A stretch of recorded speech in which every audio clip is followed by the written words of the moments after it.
midi. Donc, vous êtes assez nombreux à vous connecter. Il y a encore des personnes qui arrivent. Donc, bonjour à tous ceux que je n'ai pas salués précédemment. Et donc, je vais me permettre donc de commencer ce webinaire. N'hésitez pas surtout à utiliser les questions si jamais… je devrais vous quitter à 12h30, très bien. Pas de souci, on va essayer de terminer dans les délais pour que tout le monde puisse partir. Bien, n'hésitez pas à me poser des questions tout au long de ce webinaire. J'essaierai d'y répondre à la fin. Donc, pour l'instant, on va donc démarrer tranquillement. Voilà. Je vais essayer, si j'ai mon Siri qui démarre en même temps que vous. Bien, bonjour à tous. Merci d'être présents à ce nouveau webinaire consacré à la vente de logiciels. Je suis Pierre Choty, donc consultant formateur, mais j'ai plutôt un parcours de chef d'entreprise dans le domaine du software, puisque j'ai créé différentes sociétés dans ce domaine-là. Et donc, mon expérience est assez large sur le sujet. Bien sûr, la vente est toujours au centre de nos préoccupations pour faire évoluer notre business, et puis parce qu'il évolue lui aussi, c'est-à-dire naturellement. Hein. Bien, donc ce webinaire, c'est vraiment une toute petite partie du processus commercial, mais c'est une partie qui est relativement importante, car aborder les douleurs du client, c'est un enjeu important pour la vente de logiciels, et on va voir pour quelles raisons. Alors, d'abord, la première des questions qu'on doit se poser, c'est pourquoi est-il important d'aller chercher les douleurs clients ou ce qu'on peut appeler les problèmes. Donc, c'est un mot que j'essaie d'éviter lors de mes entretiens. Effectivement, le mot problème est toujours un mot noir. Donc, on va parler entre nous, en tous les cas, de douleurs clients pour vendre une solution. Et on va voir en quoi ces douleurs peuvent être importantes dans le processus de vente. Alors, elles peuvent être importantes pour différentes raisons. D'abord, pour éviter votre zone de confort. Vous savez tous que pour certains d'entre vous, vous arrivez d'une très bonne connaissance du software. Parfois, vous avez été chef de projet, développeur, ingénieur. Parfois, ni l'un ni l'autre, mais vous connaissez parfaitement vos applications et par conséquent, on a toujours une tendance à se réfugier sur cette zone de confort en parlant de ce qu'on connaît très bien, c'est-à-dire des fonctionnalités de notre application. Hein, de véritablement se polariser sur les fonctionnalités, sur ce que fait votre application et sur la solution que vous proposez. Pour essayer de comprendre, bien entendu, à partir du moment où on est en contact avec un client, ce n'est pas forcément ce qui l'intéresse, votre zone de confort. Hein. Voilà. Donc, il y a déjà ce premier point qui est une des raisons pour lesquelles va falloir travailler les douleurs.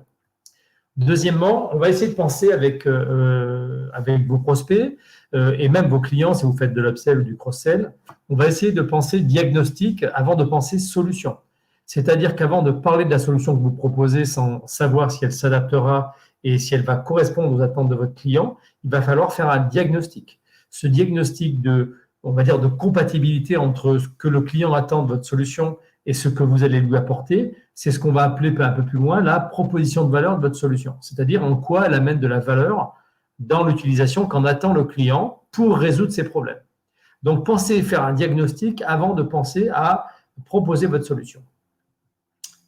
Ensuite, il va falloir, et ça c'est toute l'expertise du commercial en matière de solutions logicielles, analyser la situation, c'est-à-dire essayer de comprendre ce qu'il se passe chez votre client, dans sa société, dans son service, peut-être dans ses process tout simplement.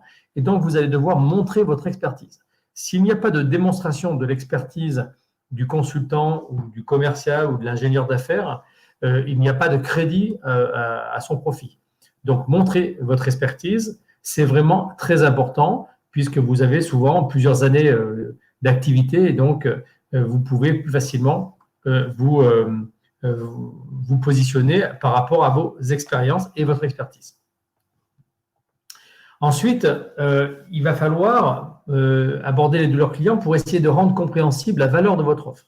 Alors, on va voir un petit peu plus loin ce qu'est la valeur de l'offre, mais la valeur de l'offre, c'est sa propension en fonction de sa cible, de la cible que vous adressez, à régler les problèmes de votre cible. C'est-à-dire que qu'est-ce que vous pouvez avancer qui fait que votre solution a été mise au point, ça c'est le pourquoi, on va dire, et pourquoi elle s'adresse à cette cible client et pas à une autre, hein, forcément. On n'a pas forcément parmi vos clients des cibles identiques. Alors, on pourrait parler d'horizontalité ou de verticalité de votre cible client. Mais globalement, si vous avez plusieurs métiers parmi vos clients, notamment pour les éditeurs horizontaux, eh bien, la valeur de votre offre va dépendre de cette cible et donc les problèmes ne sont pas les mêmes typiquement pour un RH que pour un responsable de production. Donc, typiquement, il faudra adapter la valeur de votre offre, pourquoi elle a été créée, en quoi elle règle les problèmes de votre client. Donc, ça, c'est déjà vraiment les 4 raisons principales qui vont vous demander d'aborder les douleurs clients. Alors, c'est un petit peu comme prescrire sans ordonnance. Hein, c'est validé. Hein, un médecin qui va prescrire une ordonnance ne va pas valider un traitement sans vous avoir ausculté. C'est à peu près la même chose. On doit faire une métaphore. Eh bien, prescrire sans ordonnance, c'est valider une solution sans avoir étudié le problème. Hein. Voilà, donc déjà à ce niveau-là, il faudra faire très attention que, effectivement, la connaissance de l'environnement du client est donc très, très importante. Bien, deuxième, je dois d'abord faire un rappel concernant la connaissance du client. Comment on va aborder l'environnement du client et comment on va aborder la connaissance qu'on peut avoir du client. Donc, c'est la fameuse phase de découverte. Donc, l'objectif, c'est juste là de rappeler au travers de ce slide les 3 impératifs de base qui vont vous permettre de préparer vos entretiens et donc de découvrir l'essentiel. Qu'est-ce qu'on a dans l'essentiel? Eh bien, vous devez connaître l'entreprise à qui vous vous adressez, donc vous avez la possibilité de faire de la veille, d'utiliser les réseaux sociaux, de savoir qui est cette entreprise, de qui elle se compose, quel est son environnement marché, c'est-à-dire sur quel marché elle se situe, est-ce qu'elle a des challengers, est-ce qu'elle est plutôt en position de leader ou au contraire, est-ce qu'elle fait la croissance externe et qu'elle est aujourd'hui dans une réflexion pour améliorer ses process. Donc, l'environnement de l'entreprise, son marché est très important. Et l'entreprise elle-même, on dit souvent qu'elle est plurielle ou singulière. Plurielle parce qu'elle est composée d'un certain nombre de personnes qui l'ont bâtie. Alors maintenant, peut-être que ça peut être une entreprise familiale, mais ça peut être aussi une entreprise tout simplement détenue avec des actionnaires du CAC 40 ou autre. Hein. Donc forcément, on n'a pas du tout le même profil, elle ne communique pas non plus de la même façon. Et on dit qu'elle est singulière parce qu'elle a une histoire, une culture qui lui est propre et que peut-être il vous faudra découvrir dans cette entreprise, quelles sont ses difficultés, quels sont ses enjeux, est-ce qu'elle a des défis qui sont devant elle ou au contraire, est-ce qu'elle est aujourd'hui parmi les leaders de son marché et qu'elle cherche peut-être à se diversifier. Donc, toutes ces questions-là sont des questions d'environnement qui sont cruciaux. Pourquoi? Parce que vous allez pouvoir bâtir toute une discussion auprès de votre client pour connaître les enjeux qui le motivent et pour quelles raisons il vous consulte. Bien sûr, il faudra connaître votre interlocuteur. Donc, qui est-il? Est-ce qu'il fait partie du périmètre décisionnel? Est-ce que c'est un DAF, un DG, ou est-ce qu'il a juste la mission de travailler avec vous sur cette affaire-là et donc de vous consulter? Donc, il serait important de découvrir l'intégralité, bien sûr, de votre interlocuteur, de ses motivations principales, mais aussi de son environnement décisionnel. Est-ce qu'il va devoir obtenir dans un cercle restreint ou pas des accords pour le budget, pour les aspects techniques avec le DSI ou les aspects administratifs avec le DAF. Et bien sûr, connaître ses motivations, c'est-à-dire pour quelles raisons il vous consulte, et donc derrière se cachera forcément les problèmes et les douleurs. Hein. C'est-à-dire que derrière un cahier des charges, derrière une consultation, il n'y a pas simplement un besoin. Il y a des motivations qui sont assez précises sur lesquelles je vais revenir tout de suite. Alors, on va essayer dans cette phase où on aborde les douleurs de rendre compréhensible la valeur de votre offre. Hein, comme je le dis, c'est-à-dire est-ce qu'elle est en capacité de résoudre le problème de votre cible client. Donc, c'est ce qu'on appelle les douleurs qui sont en fait les problèmes que rencontre le client. Il ne les évoque pas forcément. Hein. Mais par contre, toutes ces douleurs ont des conséquences qui sont parfois mal identifiées ou peu quantifiées. Par exemple, un client qui a effectivement un problème d'organisation et donc de perte de productivité ne va pas forcément l'avouer, donc ça va être une douleur cachée. Il va forcément vous dire qu'il a des besoins en termes d'organisation et que votre logiciel, votre solution va peut-être l'aider à travailler sur cette organisation. Mais la réalité, c'est que la conséquence est beaucoup plus grave et qu'on ne l'a pas forcément quantifié. C'est peut-être, on va les voir tout à l'heure, un ensemble de douleurs qui sont des douleurs qui vont être la raison pour laquelle il vous consulte. Alors, j'ajoute que derrière ces douleurs, vous pouvez en tirer un bénéfice business, hein, puisque c'est ce que cherche votre client, et vous pouvez vous appuyer sur le ROI pour calculer ce bénéfice business. C'est-à-dire, est-ce qu'à partir de votre solution, vous êtes en capacité de démontrer que l'usage de certaines fonctionnalités ou de votre solution globalement peut permettre de régler les conséquences de ces douleurs. Alors, pour ça, et ça c'est un des travaux du commercial avant d'aller chercher la douleur, c'est d'essayer de diagnostiquer quel est le niveau de besoin que votre client ressent. Il y en a 3, en fait, selon Michael Borsworth, il y a 3 niveaux de douleur, hein, et donc derrière de besoin. Il y a la douleur latente, c'est le client qui, globalement, a conscience qu'il a un problème dans l'entreprise, mais qui n'a pas choisi pour l'instant, en tous les cas, de s'y attaquer. Il n'a pas fait le choix de trouver une solution par rapport à cette douleur qu'il connaît, mais qu'il n'a pas forcément bien identifiée. Il y a justement la douleur identifiée, celle dont le client est conscient, mais avec laquelle il compose, c'est-à-dire que peut-être qu'il va utiliser des solutions internes vieillissantes, peut-être du tableau Excel, peut-être qu'il va travailler sur des formulaires, hein, tout simplement. Cette douleur, il la connaît, il sait que derrière, c'est tout à fait perfectible, mais faute d'avoir rencontré des solutions, eh bien aujourd'hui, il s'en contente. Et peut-être que ce client-là, c'est celui sur lequel vous aurez probablement le plus de facilité à l'amener vers votre solution. Et enfin, il y a ceux qui recherchent déjà une solution, qui sont ce qu'on appelle un signal fort, qui ont déjà fait un mail de demande d'entretien ou qui sont passés vous voir sur un salon ou qui tout simplement vous ont fait une demande de rendez-vous ou de renseignement. Hein. Donc ceux-là, ils sont déjà en recherche. Alors si on symbolise tout ça, on va voir que la majorité des clients ont une douleur latente, donc une douleur qui est connue mais sur laquelle ils n'ont pas cherché à travailler. Certains ont une douleur identifiée, donc ceux-là sont beaucoup plus sensibles forcément à votre discours. Hein. Ils vont plus facilement vous écouter, hein, et puisqu'ils sont déjà en pré-recherche, en tous les cas, en réflexion sur une solution éventuelle. Et puis ceux qui sont en recherche de solutions, eux, sont déjà des acteurs de la recherche. Cela dit, attention, ceux qui sont en recherche de solutions représentent à peu près que 5% des acheteurs réels, puisque très souvent, ils ont déjà consulté vos confrères.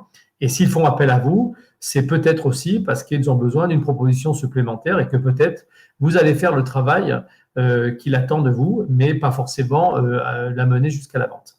Donc, bien entendu, les priorités de solutions pour le client, elles vont de l'attente à la recherche d'une solution, mais les moyens d'activation ne sont pas forcément commerciaux. Hein, typiquement, ceux qui ont une douleur latente, eh bien, on va les activer par du marketing, des newsletters, du marketing automation, avec des contenus qui vont augmenter leur réflexion jusqu'à une douleur identifiée.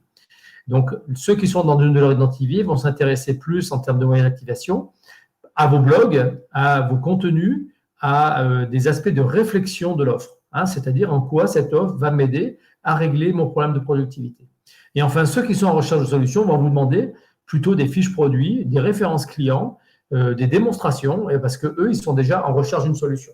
Mais attention, vous êtes dans une solution où vous êtes en face d'abord de très peu de sociétés, mais en plus de sociétés qui vous ont pas forcément identifié comme étant celui qu'ils vont retenir. Hein. Donc, c'est peut-être très dangereux aussi. Donc, il faudra faire attention, même si, évidemment, sur des signaux forts, on ne va pas refuser de travailler avec ce type de client.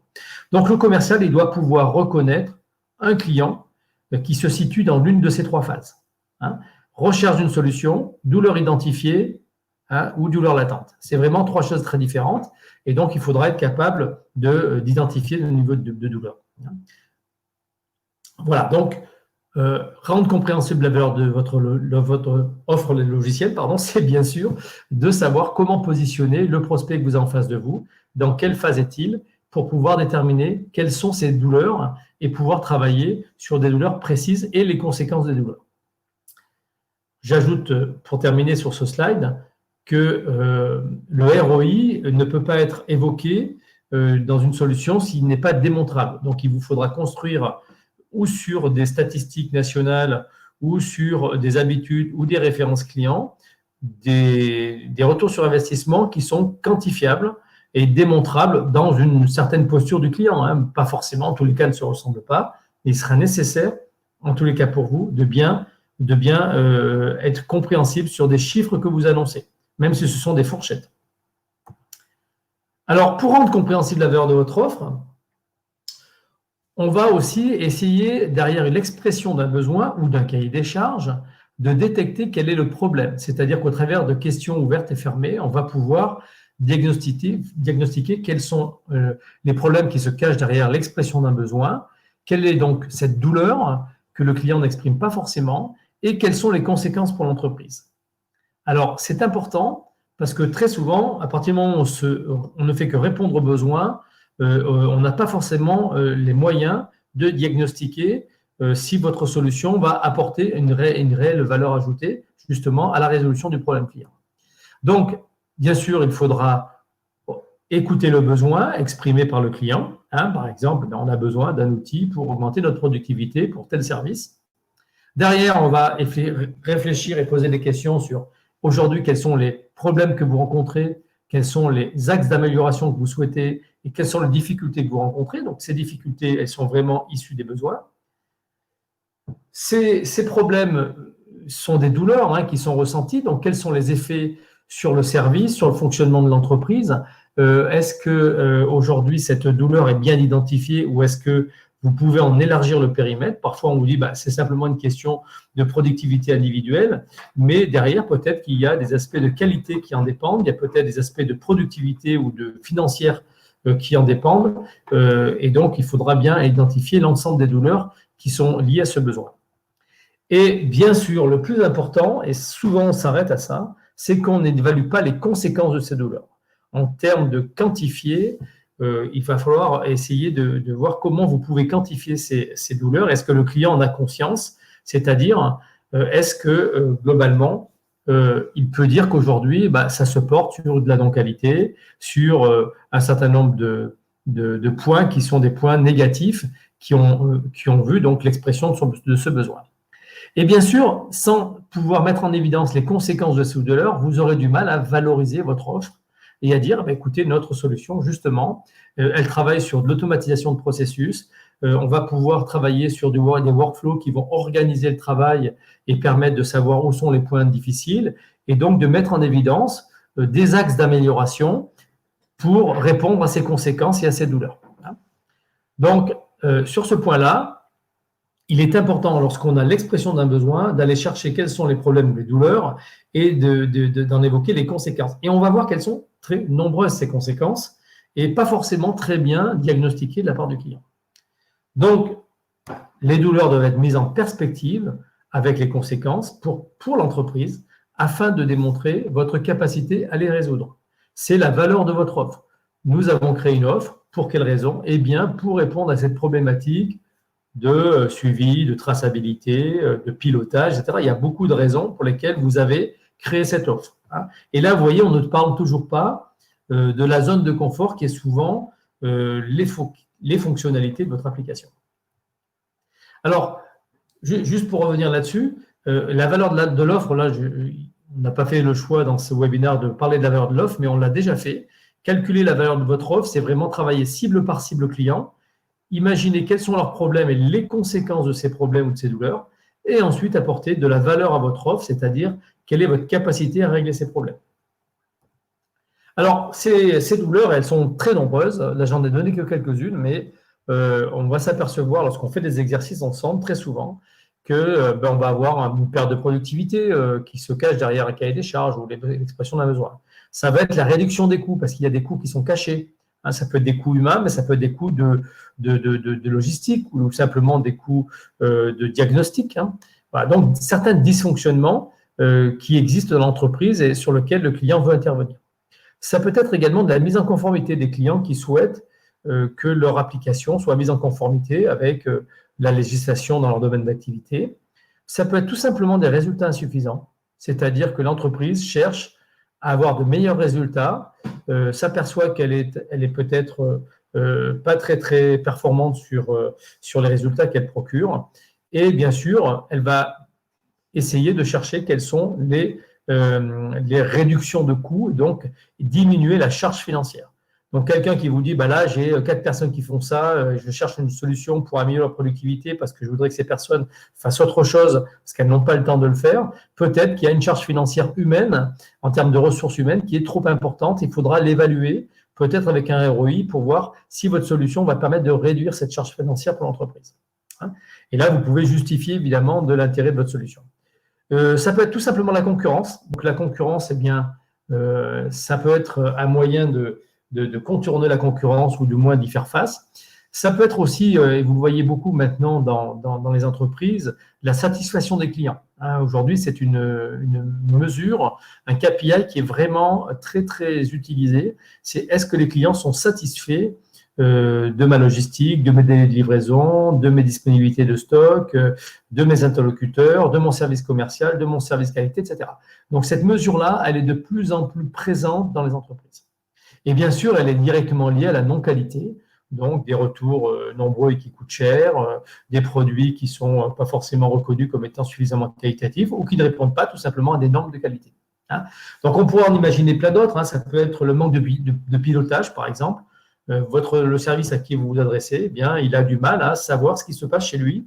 Il n'a pas de vision. Il ne sait pas se projeter dans les 2 mois qui viennent. Il a du mal à mesurer et à piloter son activité, tout simplement. Donc ça, c'est aussi une douleur qui est importante pour permettre à l'entreprise d'être un petit peu plus agile. Je pense que chacun d'entre vous va découvrir des douleurs que vous rencontrez habituellement chez vos clients. Essayez d'en découvrir d'autres, essayez de les quantifier, de regarder quelles sont les conséquences sur le fonctionnement de l'entreprise. Alors, pour aller assez rapidement sur ce qu'on doit faire pour découvrir ces douleurs, il y a une méthode et il y a des effets. Alors, la méthode, elle est simple. Pour le chargé d'affaires ou le commercial, c'est que lui, son rôle, c'est vraiment d'identifier les véritables douleurs et pas simplement une expression des besoins qui cache peut-être certaines douleurs. Donc, mettre le doigt sur des douleurs, c'est effectivement mettre en évidence des dysfonctionnements, des choses difficiles. Il faudra un petit peu de pédagogie pour pouvoir travailler là-dessus, mais il faudra bien mettre le doigt, ce qui montrera votre expertise. Il faudra évaluer les conséquences pour l'entreprise. C'est par exemple, écoutez, si j'ai bien compris aujourd'hui, vous pensez que la charge de travail aujourd'hui de ce service pourrait être largement diminuée en termes de présence humaine si vous aviez des automatismes, par exemple. Donc, on peut imaginer qu'effectivement, les conséquences pour l'entreprise, c'est plus de productivité et une capacité à mobiliser son personnel pour d'autres choses. Il faudra donc reformuler les axes d'amélioration. Donc, ça, c'est la reformulation à la fin de la découverte. Je reformule, si j'ai bien compris, quels étaient les besoins exprimés, les douleurs que j'ai pu relever et les conséquences qui en découlent pour formuler des axes d'amélioration. Est-ce qu'on est d'accord, monsieur le client, avec cette vision de votre cahier des charges ou de l'expression de vos besoins? Et ensuite, ça vous permettra de démontrer les capacités de votre solution, c'est-à-dire ce qu'on appelle la proposition de valeur unique ou proposition unique de valeur, c'est-à-dire en quoi votre solution peut répondre aux problèmes de ce client. Et là, c'est important parce qu'il faudra essayer de rendre votre solution non pas par les fonctionnalités et comment vous y arrivez, mais pourquoi vous l'avez déjà faite, c'est-à-dire pourquoi cette solution a été mise au point, à quelle problématique elle répond, à quelles difficultés elle s'attache, et effectivement, est-ce qu'elle est unique sur le marché, c'est-à-dire est-ce que vous avez une chose dans cette solution qui vous rend unique par rapport à vos confrères?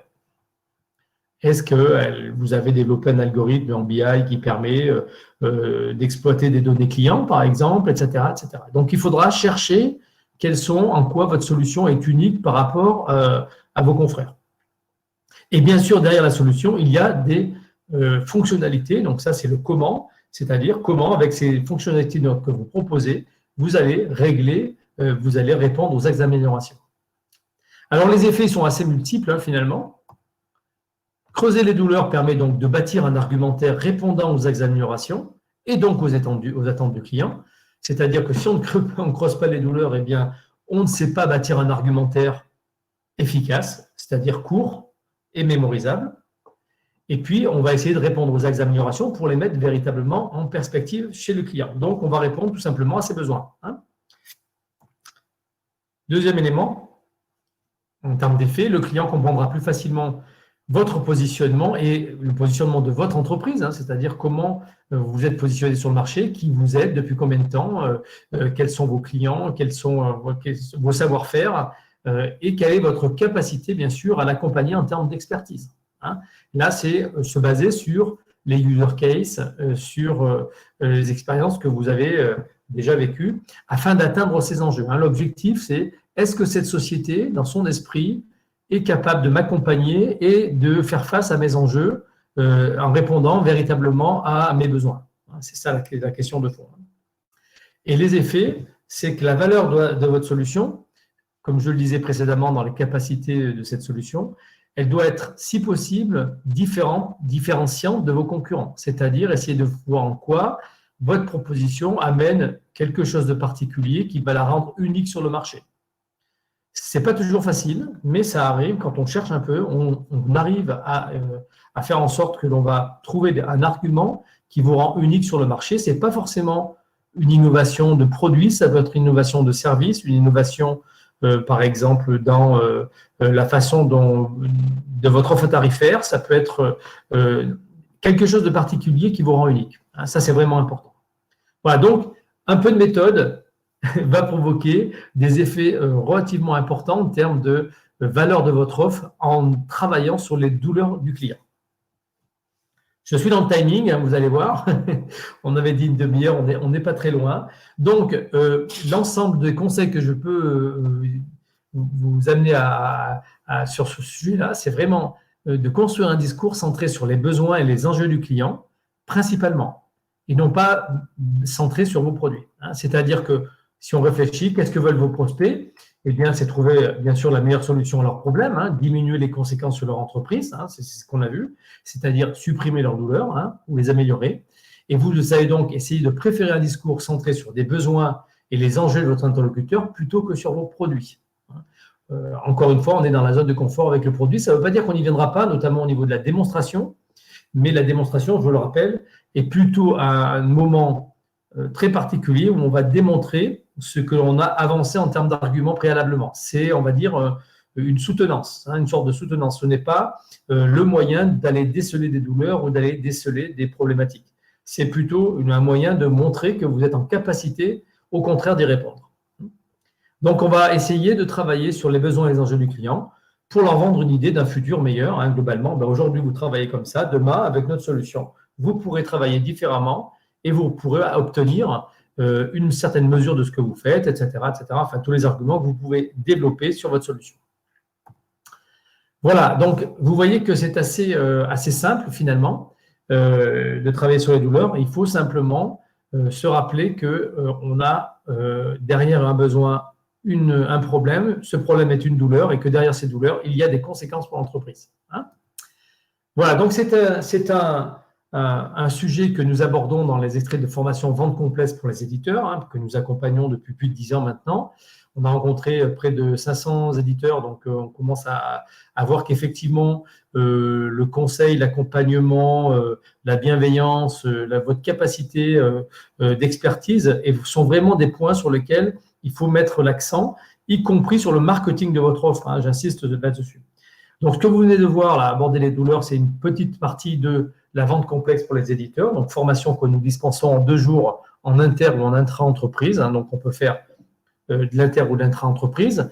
On va aussi aborder différentes choses qui vont vous intéresser, c'est comment maîtriser les étapes de la vente d'un logiciel. Il y a 4 étapes clés qui sont importantes. Rendre ces étapes dans un processus reproductible pour que ce soit le cas avec tous les clients. Travailler sur une découverte avec des points qui sont cruciaux et qui sont vraiment importants, qui vont déterminer la qualité de votre négociation. Bien sûr, bâtir un argumentaire. On a une petite façon, un petit atelier sur le sujet qui est assez facile à mettre en œuvre. Élaborer une stratégie de réponse, c'est-à-dire comment vous allez, en fonction du client, bâtir une stratégie de réponse et lui faire une soutenance, une démonstration, des entretiens, etc. pour aller à la victoire, on va dire. Et enfin, aborder le closing avec toutes les cartes en main, avec un peu de technique aussi, pour pouvoir finaliser les ventes. Peuvent être également abordées dans le cadre de ces formations la stratégie d'approche de votre territoire commercial, c'est-à-dire comment vous êtes organisé et quels sont les moyens dont vous disposez ou vous devriez disposer pour pouvoir prospecter, aller découvrir de nouveaux clients, vous appuyer sur le marketing de votre entreprise et aller chercher du contact qualifié. Alors, tout ça, comme je le dis, ce sont des formations de 2 jours qui se font en inter ou en intra-entreprise. Vous avez tout sur le site de Route to Business si vous voulez en savoir plus avec les dates, que ce soit des formations en ligne ou en présentiel, les deux sont possibles. et des formations, bien sûr, dans l'entreprise sur des cas particuliers lorsqu'il y a, vous voulez qu'on travaille plutôt sur une problématique qui vous est propre, de type nouvelle offre commerciale, par exemple. Voilà, donc pour ce qui est de Road to Business, on s'appuie sur l'OPCO Atlas qui prend en charge, dans le cadre d'action collective, toutes ces formations à 100%.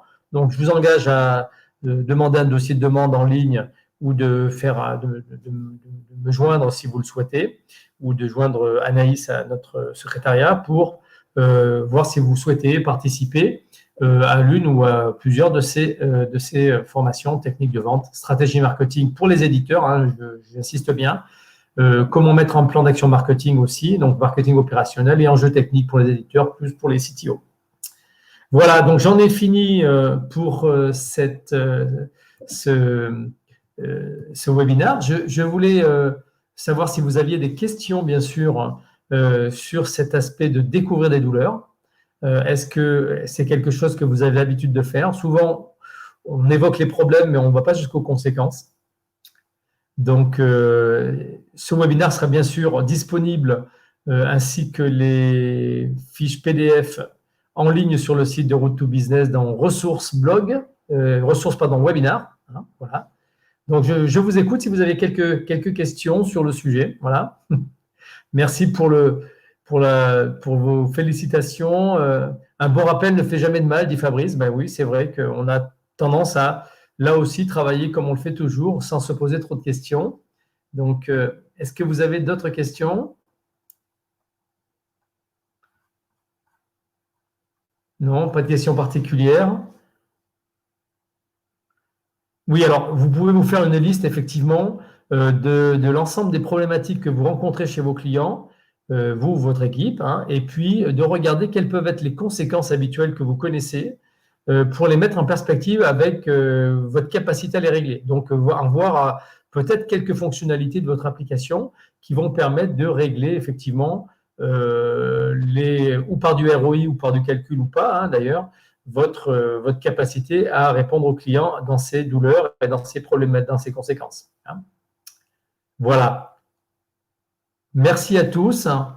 Écoutez, voilà, vous étiez une cinquantaine d'inscrits, donc merci à tous. N'hésitez pas à prendre contact avec moi au travers du site. Et puis, si vous avez des questions sur les formations, eh bien, n'hésitez pas, regardez, vous avez le programme qui est en ligne et ensuite, pour de l'intra, on s'adapte à des formations qui sont plus orientées pour votre entreprise. Voilà, partout en France. Je vous remercie beaucoup, je vous souhaite tous et à toutes et à tous un bon appétit et je vous dis à bientôt sur un prochain webinaire ou une prochaine séance de formation sur les techniques de vente complexes ou le stratégie marketing aussi, bien sûr. À bientôt, au revoir à tous.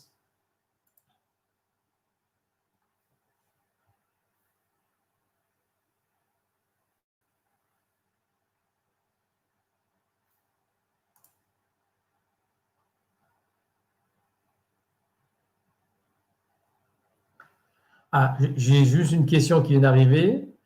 Quelle solution proposez-vous pour identifier si l'on sert de lièvre à une proposition commerciale concurrente déjà en position du prospect? Oui, c'est le fameux prospect qui a une vision déjà claire de ce qu'il veut, donc il se peut que vous utilisiez effectivement, qu'il vous utilise ou qu'il utilise votre proposition pour servir de lièvre. Donc là, la solution, il faudra principalement, il y a plusieurs techniques, hein, mais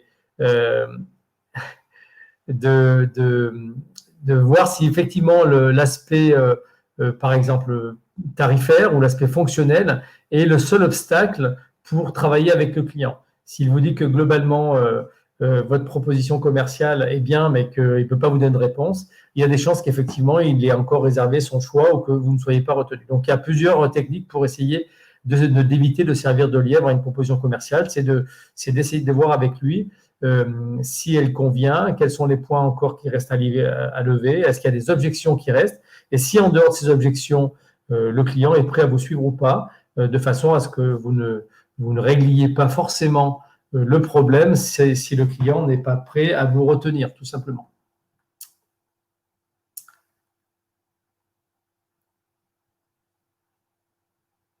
Bien, merci.